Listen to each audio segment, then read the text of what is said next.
Kediktatoran Kuba memamerkan latihan militer dengan rudal S-1252 BM tepat ketika kapal induk USS Nimitz memasuki Karibia dan Trump meningkatkan tekanan terhadap rezim Havana. Hari ini, 21 Mei 2026, rezim Kuba berusaha menampilkan citra kekuatan dengan menggunakan sistem pertahanan udara Soviet yang telah dimodernisasi.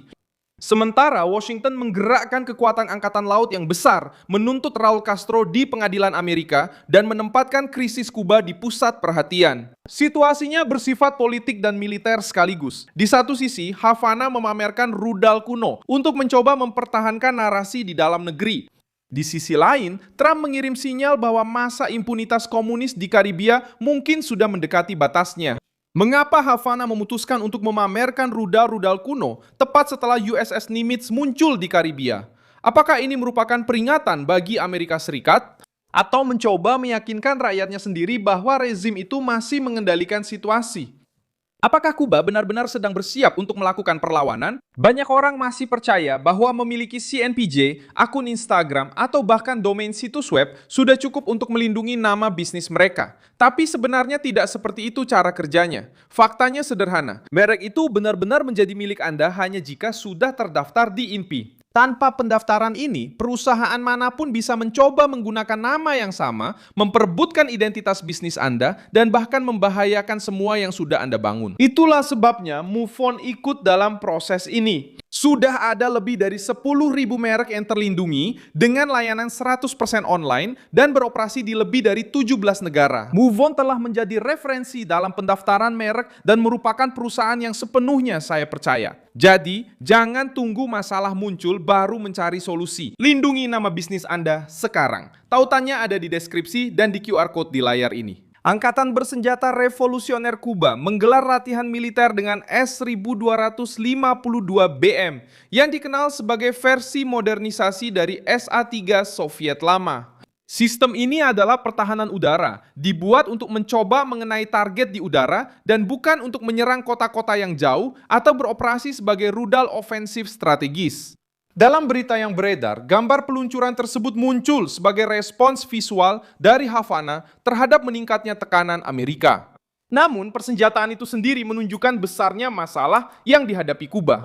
Rezim tersebut mencoba menakut-nakuti dengan besi tua yang dimodernisasi, sementara Amerika Serikat mendekatkan satu kapal induk ke wilayah tersebut. 1252 BM dipresentasikan sebagai platform pertahanan udara yang relatif paling modern yang tersedia untuk Kuba. Sistem ini lebih mobile dibandingkan versi asli Soviet, tetapi tetap terbatas dalam menghadapi jet tempur siluman, serangan presisi, dan kemampuan militer Amerika modern. Pesan dari Kuba bersifat politis sebelum bersifat militer. Havana ingin menunjukkan bahwa mereka siap untuk bereaksi, tetapi gambaran tersebut juga menunjukkan kenyataan yang pahit. Pulau ini bergantung pada peralatan lama yang telah dimodifikasi, digunakan untuk mencoba menciptakan kesan siaga penuh ketika keseimbangan militer benar-benar timpang. Sisi lain dari tekanan ini adalah SS Nimitz. Kapal induk Amerika Serikat tiba di Karibia pada 20 Mei menurut pengumuman dari pasukan Amerika, didampingi oleh sayap udara kapal induk, kapal perusak rudal berpemandu, dan kapal suplai. Folia melaporkan bahwa pergerakan ini terjadi beberapa jam setelah pemerintahan Trump secara resmi mendakwa Raul Castro.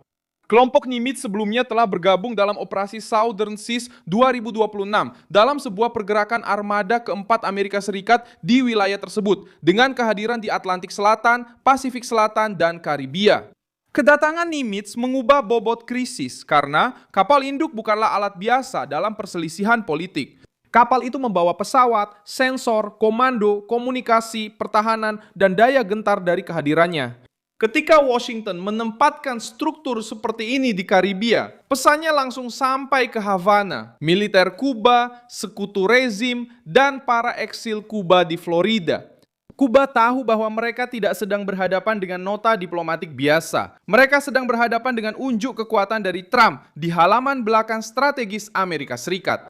Reaksi Kuba dengan S-1252 BM masuk tepat pada titik ini. Rezim Kobe merespons dengan latihan, gambar peluncuran, dan retorika perlawanan. Efeknya adalah kepanikan yang diperhitungkan. Kuba mencoba menunjukkan bahwa mereka tidak bertekuk lutut, tetapi akhirnya justru memperlihatkan betapa pertahanannya sangat bergantung pada peralatan lama. Alasan langsung dari eskalasi ini berkaitan dengan kasus Raul Castro. Pada 20 Mei, Amerika Serikat mengumumkan tuduhan terhadap mantan pemimpin Kuba atas pembunuhan, konspirasi untuk membunuh warga negara Amerika, dan penghancuran pesawat terkait insiden tahun 1996. Ketika pesawat-pesawat yang terkait dengan kelompok Irmãos Auresgati ditembak jatuh oleh jet-jet Kuba.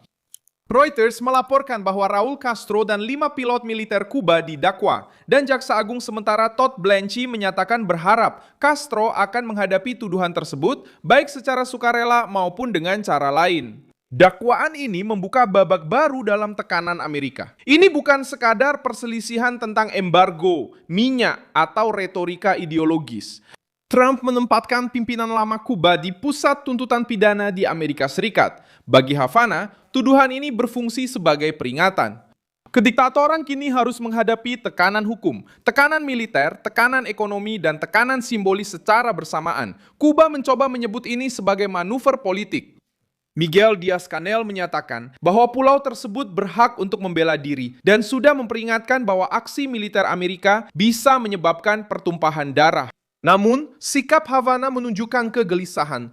Gedung Putih sudah mempersiapkan langkah tersebut pada bulan Januari ketika Trump menyatakan keadaan darurat nasional terkait Kuba dan menuduh pemerintah Kuba mengancam keamanan nasional dan kebijakan luar negeri Amerika Serikat. Teks resmi tersebut menyebutkan kedekatan Havana dengan Rusia, Tiongkok, Iran, Hamas, dan Hizbullah, serta kerjasama militer dan intelijen dengan para musuh Washington. Basis politik ini menjelaskan mengapa pengerahan Nimitz bukanlah langkah yang berdiri sendiri. Ini merupakan bagian dari serangkaian langkah yang dibuat untuk menekan rezim dari berbagai sisi. Ada juga lapisan pengawasan militer. Data pela Tsaca yang diikuti oleh Correio Brasiliense menunjukkan adanya penerbangan drone dan jet pengintai milik Angkatan Laut Amerika Serikat di dekat Kuba pada minggu lalu. Ini menunjukkan bahwa Washington tidak hanya sekedar bicara. Mereka sedang mengamati, mengukur, memantau pergerakan, dan menyiapkan opsi-opsi. Dalam krisis seperti ini, intelijen mendahului keputusan. Dan ketika intelijen muncul bersama kapal induk, dakwaan, dan sanksi, Havana mengerti pesannya. Marco Rubio muncul sebagai tokoh sentral dari tekanan ini. Pada 21 Mei, dia mengatakan bahwa peluang tercapainya kesepakatan damai melalui perundingan dengan Kuba tidak besar saat ini, meskipun Amerika Serikat mengaku lebih memilih solusi melalui perundingan. Pada saat yang sama, Rubio mengatakan bahwa Kuba telah menerima tawaran bantuan kemanusiaan dari Amerika sebesar 100 juta dolar. Ini adalah langkah yang paling mengganggu bagi Havana. Trump menekan rezim, tetapi berusaha berbicara langsung kepada rakyat Kuba, memisahkan rakyat dari para pemimpin komunis. Bantuan kemanusiaan ini juga mengubah narasi. Rezim Kuba mencoba menjual ide tentang agresi eksternal, tetapi Washington justru menyediakan makanan, energi, dan bantuan sambil menuduh para pemimpin Kuba sebagai penyebab kemiskinan rakyatnya.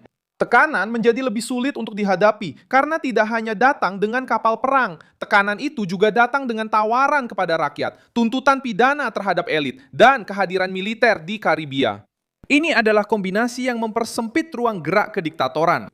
Rusia menanggapi dengan mengatakan bahwa mereka akan mendukung Kuba, sementara Amerika Serikat memperketat pengepungan.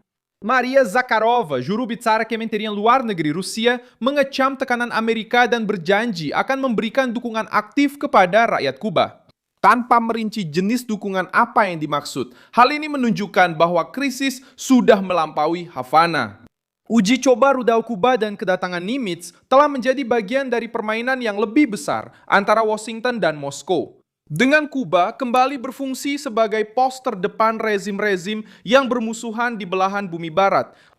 Karibia sekarang menyaksikan rezim yang mencoba tampil kuat, sementara Amerika Serikat menempati posisi utama dengan kapal induk, penegakan hukum pidana, intelijen, dan bantuan kemanusiaan. Saya Milson Alves, seorang internasionalis, dan tujuan saya adalah membuat Anda tetap terinformasi dengan kebenaran setiap hari. Tautan berita ada di deskripsi video.